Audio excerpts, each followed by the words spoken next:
Hi there, and welcome to the Anita Chat podcast. I'm your host, Anita Rombo, and this is the podcast for growth-oriented women to have authentic, real talk. Nothing is off the table here, but as an intuitive self-relationship coach, you'll find the content gravitates towards mindset, intentional action, spirituality, and all things wellness. So if you're ready to learn, laugh, show up, and glow up to be the best version of yourself, grab your favorite bevy, settle in, and we've got lots to chat about. Hello, friends, and welcome to another episode of Anita Chat. I am so excited to be hosting this episode for a few reasons. First, this is the podcast's first guest, and second, the topics we're going to be chatting about are very near and dear to my heart. So let's get into it. May is Mental Health Awareness Month and Mother's Day. So in honor of these two occasions, today I'd like to introduce you to my friend and author, Valerie Cantella. Valerie and I met as part of a writers community where we were both working on our books, and she has gone on to self-publish a great read entitled Off Script, A Mom's Journey Through Adoption, a Husband's Alcoholism, and Special Needs Parenting. In it, she writes about her journey as a mother of teens with mental health issues, the struggles of special need parenting, the effects of alcoholism on a marriage, and how she found peace despite the challenges. Not only did I have a hard time putting this book down, but I also thought that all women in general will find themes in this book that they could relate to and that would resonate with them. So if you haven't come across this book yet, I'll put a link to it in the episode description, and I highly recommend you check it out. Valerie, welcome to the chat. Thank you, Anita. I am so excited to be here. I absolutely love your mission of helping women to show up and glow up. And I'm so happy to have some real authentic talk with you today. Oh, thanks so much. I am also equally as excited. So first off, thank you so much for sharing your story through this book and, of course, coming onto this podcast. For those that haven't picked up your book yet, can you walk us through your life at a high level? Sure. So I grew up in Illinois with my mom, dad, and younger brother. We were not a wealthy family, but a blessed family. We had everything we needed. And I was just this good little girl who followed the rules and pretty happy most of the time. But then I was diagnosed with diabetes at 10, and that really set the stage for my perfectionism because there were so many rules for me to follow to be healthy. Going on through high school and college, I thought the secret to an easy and blessed life was to love God, love your family, and serve others. It was the kind of script that I saw working in my family that had worked for generations, and I hoped it would be my experience as well. But life didn't quite work out that way for me, and we'll get into that a little bit more throughout the podcast. Ooh, I'm excited to hear more. How about we start with what your inspiration behind this book was? Yeah, well, when I was going through my hardest days, I didn't have books or resources that really felt supportive and targeted to my situation. And let me dive into that a little bit further. I had a daughter who was adopted from Russia. She had severe special needs and a cornucopia of diagnoses, ranging from reactive attachment disorder, or RAD as it's known, autism, sensory integration issues, ADHD, bipolar disorder, and more. And while there are resources and support groups to help parents that had adopted kids or autistic kids, I didn't really find support that helped me with that unique combination of challenges. So while I was doing that, I was also in a marriage to a husband who was an alcoholic for almost 19 years of our marriage. And then my son started using drugs to numb his pain. And I was so very lonely, very, very lonely, and ashamed of what I saw as my own failures. I still had the mindset of the script or formula really for a good life, and I was failing miserably. So as I became awakened to the fact that that was a faulty mindset, I decided I would use my experience to help others once I got out of my darkest times. And during the pandemic, it just seemed the right time to be able to share my story. Wow. That is very moving and deep. First off, I have to say one of the things I admire most about you, Valerie, is your resiliency and your authenticity. And as someone who is also writing a book, and even as a host of this podcast, I struggle at times with feeling vulnerable. So what was it like putting yourself out into the world through your book and holding nothing back? Well, it's interesting, as you said, it's a very vulnerable position. writing the book and now having people read it feels like I'm unveiling the most personal emotions and feelings, the rawest and most imperfect side of me. And back in the days when I was aspiring to be perfect and controlled, I would have never allowed anyone to see that side of me, even my parents. But as I went through the journey and I started opening up about my daughter's struggles and my struggles with my husband, I realized that the world was not going to end because I was imperfect and that nobody held me to that standard.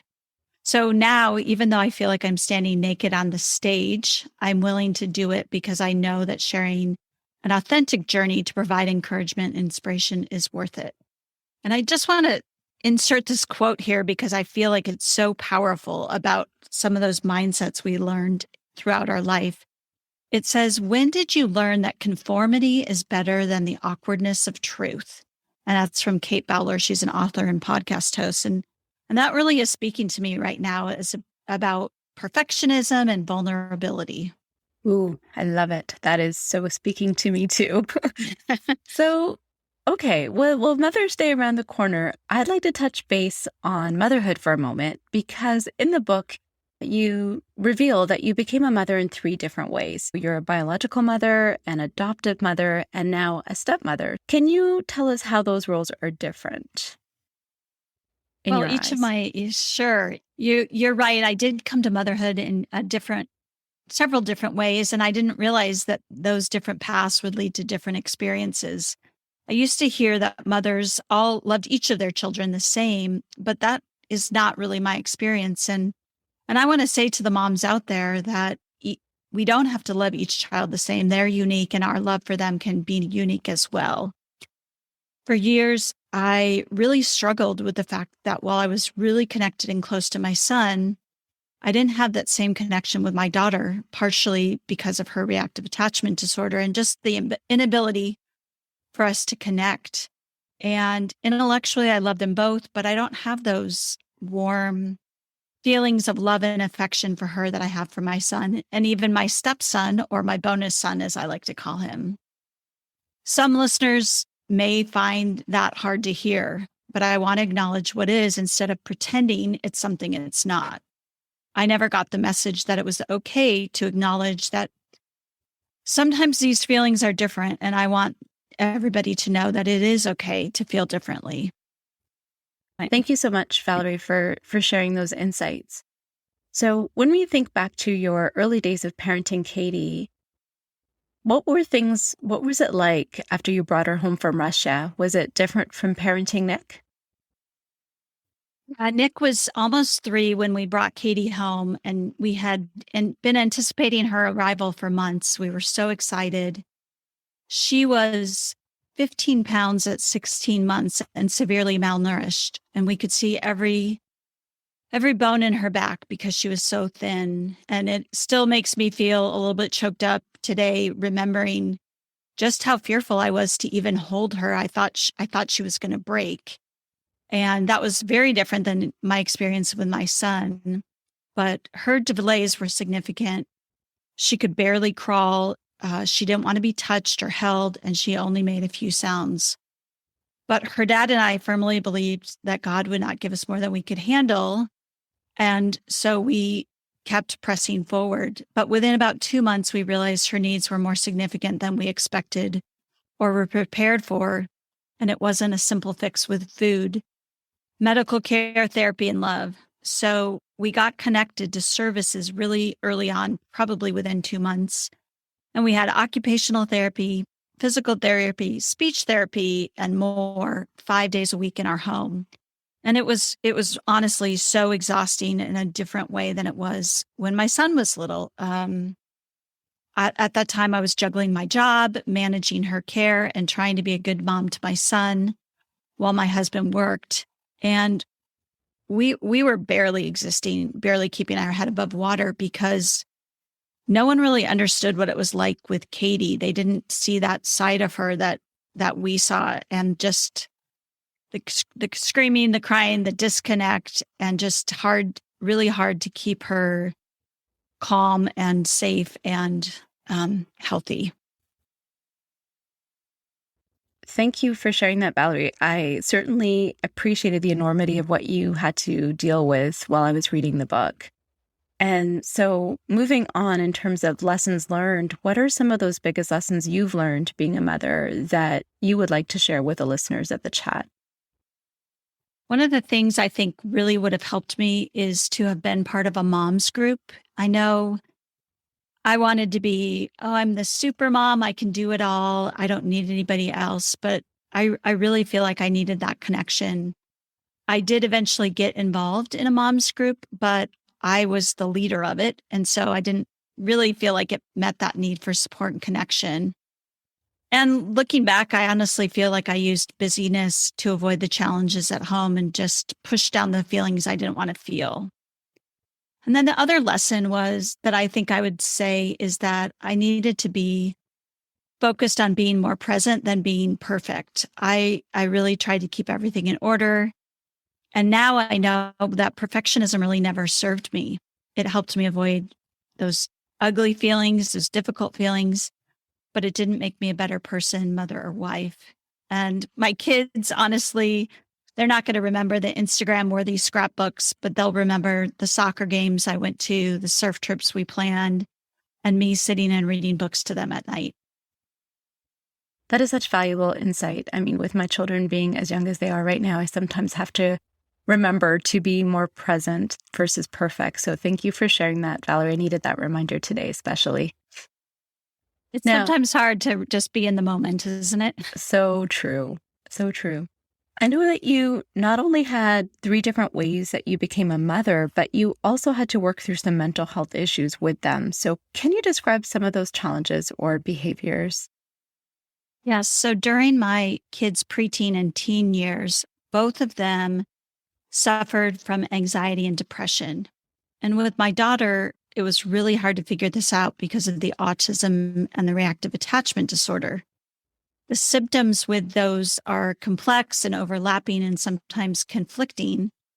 So she went through cutting and a number of threatened suicide attempts and suicide attempts. And no one gave me a roadmap for how to do that. It was really hard. And I found it really hard to also navigate the mental health support system. And then while she had been through that, my son also went through a period of significant depression and anxiety. And I completely missed it, thinking he was just a grumpy teenager because that's how they get sometimes. And his suicide attempt, which I write about in the book, was completely devastating. I felt like I should have known better. I should have done better. And it was all my fault. And now the way I reconcile it is that I just didn't know. I didn't know of any mental health issues in our extended family, and I didn't have friends that had gone through it, and I didn't know what to look for.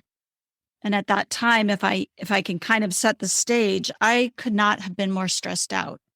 My daughter was in her 3rd year of living in out-of-state residential treatment, which required still a really high level of involvement from me on a day-to-day basis. I was newly divorced and my son had started using drugs to mask his pain. So it was probably understandable that I missed it, but I still am so grateful that I didn't miss it to the point where the outcome was devastating and I lost him. I can't even imagine what you went through, Valerie. And again, thank you so much for sharing your story, both here and now, and also in the book, where you go into so much more detail. You mentioned that you didn't have any experience with mental health before adopting your daughters. What are some of the things you wish you knew about the resources available? Well, one of the things I really love about being able to talk about the book and mental health is that it gives me an opportunity to share some of the signs of depression with others, just so other people will know what it's like, what to look for. So with my son, he lost interest in surfing and skateboarding. He isolated himself, just wanting to sleep. He had trouble focusing and he was irritable. And I know irritability is a typical teenager sign, but the combination of those 4 things should have been a red flag. And I feel like every parent should be taught these signs when their kids are in grade school because it's better to be aware than to lose your child. But I appreciate the opportunity now to share about it. And then several years ago, I found NAMI, the National Alliance of Mental Illness, which provides support and resources for individuals with mental illness and their loved ones. And they have an absolutely phenomenal family-to-family program, which was a great resource just to talk about mental health with people that understand. So it's facilitated by family members of those with mental illness, and the other members of the group are experiencing it in one way or another. And I just want to encourage your listeners, if you have the opportunity, to plug into one of the over 600 chapters in the United States. And if you're not near a chapter, there are still opportunities to participate remotely with NAMI. Thank you so much, Valerie, for sharing the signs of depression, which I think are so important to flag, especially in this day and age where a lot of children are facing mental health struggles, especially coming out of the pandemic. And of course, also a resource, which I'm sure is very much appreciated by our listeners too. Thank you.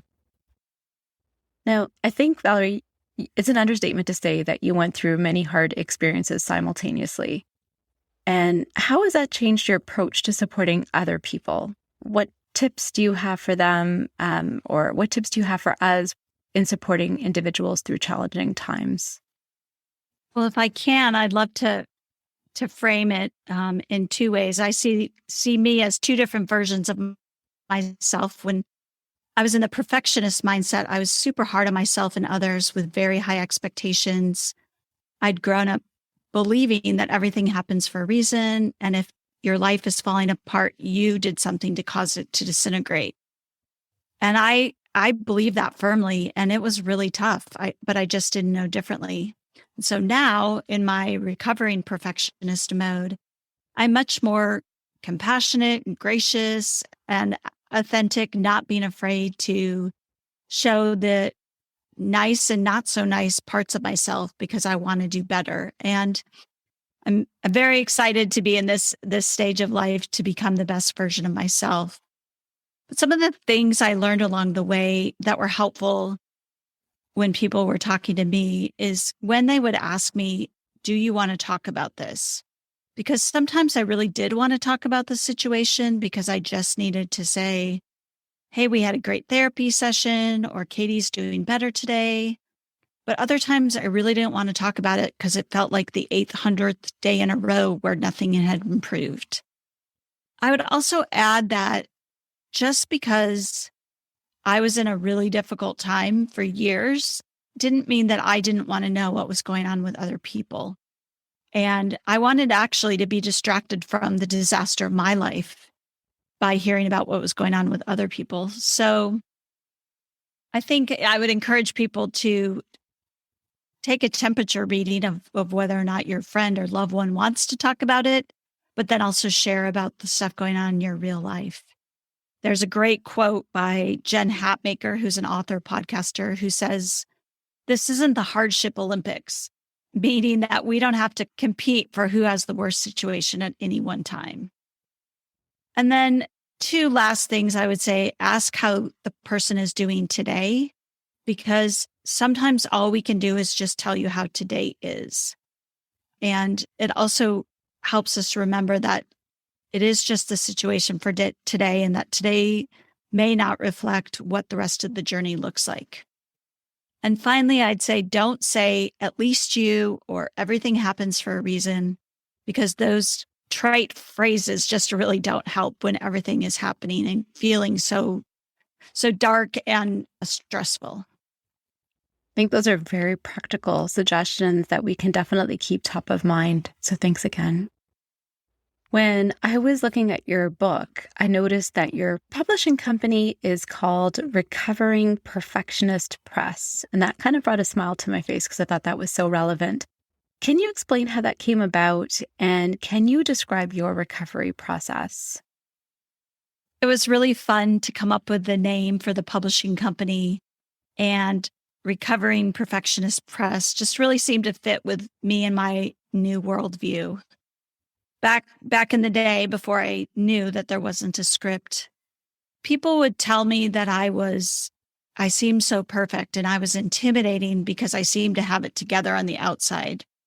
And I was really good at perfecting that image of being accomplished, organized, and efficient. But I was so miserable as I tried to control everything, anticipating how to minimize conflict with my husband, manipulating conversations, and scheming about how I could have the perfection I wanted. And I was so afraid of having my feelings and even ever expressing them. And I love this quote from Jenna Kutcher's new book, How Are You Really? She says, sometimes we move through life not knowing who we are because we don't know how to feel. And that was totally me. I really didn't know how to feel. As a child, I was super sensitive and learned it was not okay to be so sensitive. So I put on my armor of perfection and keeping it all together and just pretending and not feeling. Wow.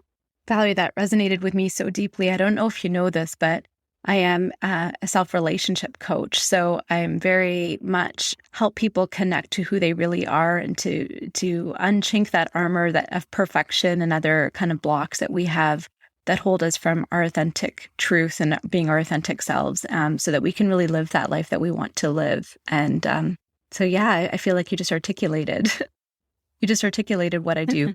Thank you for doing that work. It's so needed. In terms of perfectionism, let's just talk about this a bit more. This is really interesting. In what ways do you consider yourself a perfectionist? And at what point did you realize that it was not serving you? And then from there, how did you learn to let go of the need to control? And do you have any advice for others that may be facing a similar realization? Yeah. So my perfectionism really came out in the order and organization of my life and my home. Nothing could ever fall through the cracks. I would never want to be late to anything. In my home, I was constantly touching up paint and using the magic eraser to touch up places that my kids had thrown their backpacks and it made a mark on the wall. I'd over-organize my kitchen drawers and files just to feel like I had some semblance of control, particularly when everything else in my life felt out of control. And I criticized myself and worked really hard to work out and physically, but I could never just get to that perfect enough stage. But then I realized that trying to be perfect only works for so long. And as I saw my life really start to unravel, I couldn't keep it together, and the emotions of imperfection began to seep out. But as they did, I was shocked to realize that perfection wasn't the goal and no one was holding me to that standard. I was holding me to that standard, but no one else was. So I slowly started to feel my feelings, talk about my feelings, find emotional balance through my faith, self-care, writing, meditation.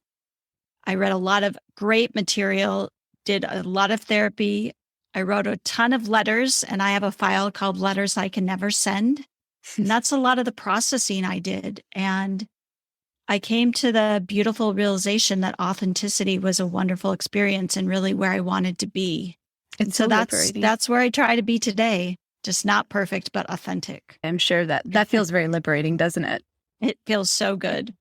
That's awesome. I'm going to ask you a question now, not about perfectionism, but just something that kind of came through my mind as I was reading your book. So in your book, you detail your journey, your marriage in particular, to an alcoholic, and how that started and kind of moved on throughout the course of your life.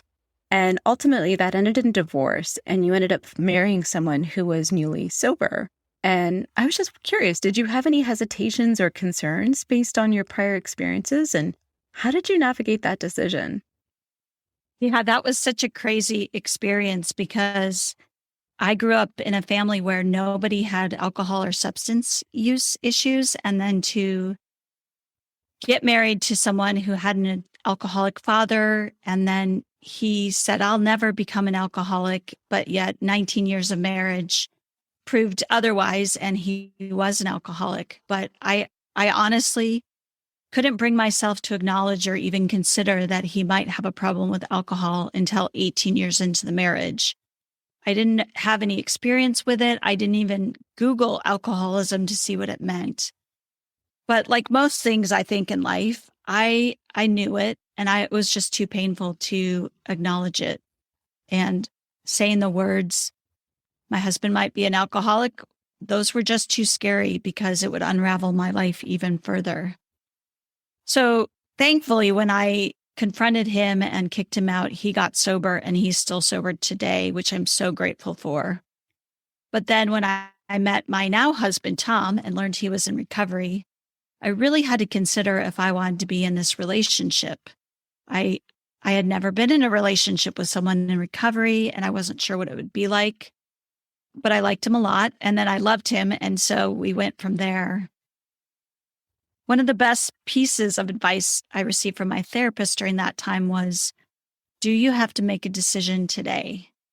And the answer was always no. So that really became my guiding principle whenever that voice in my head would cause me to question. And I'm so glad I continued forward with the relationship because my husband is amazing. He's emotionally intelligent, loving, and his mission in life is to help other alcoholics find what he's found. And together we get to live a joyful, free life with the goal of helping others to be their wholehearted, authentic selves. What a great ending to this story, right? To have this beautiful mission and have the ability to share this beautiful mission with another person who you love very deeply. I guess you've got the cherry on top finally. Yes, it's a nice ending to that part of my life for sure.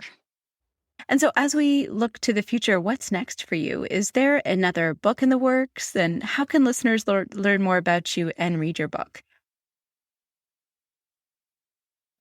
So I'm not sure what's next. And actually my word for the year was to be open, to just be open to what is next and what is put in front of me and where I sense I'm supposed to head. And I loved writing this book. It was such a wonderful experience, a therapeutic journey. And my husband and I talk about, is there a role for us in helping others understand recovery and relationships? So that may turn into something, but we'll just see. And the way for people to follow me is to go onto my website at ValerieCantella.com. My Instagram is Valerie J. Cantella. And if you're interested in the book, you can find it at tinyurl.com/buy-off-script. Wonderful. Thank you. And I'll also include all of that information in the episode description so that our readers can easily find you and your book. Until next time, folks, thank you for tuning in. Bye for now. Thank you so much for tuning into this episode of the Anita Chat podcast. If you haven't taken a minute to leave a review, I would absolutely love to hear from you. All you need to do is to search for the show, click your star rating, and type in a few words. Also, if there's a specific topic you'd like to see covered in this podcast, if you'd like me to be your coach, or if you want to just chat, feel free to send me an email or shoot me a message through my IG, which you'll find in the show notes. The show notes will also contain any links to the freebies that were referenced in this episode. Until next time, friends, it's been great chatting with you.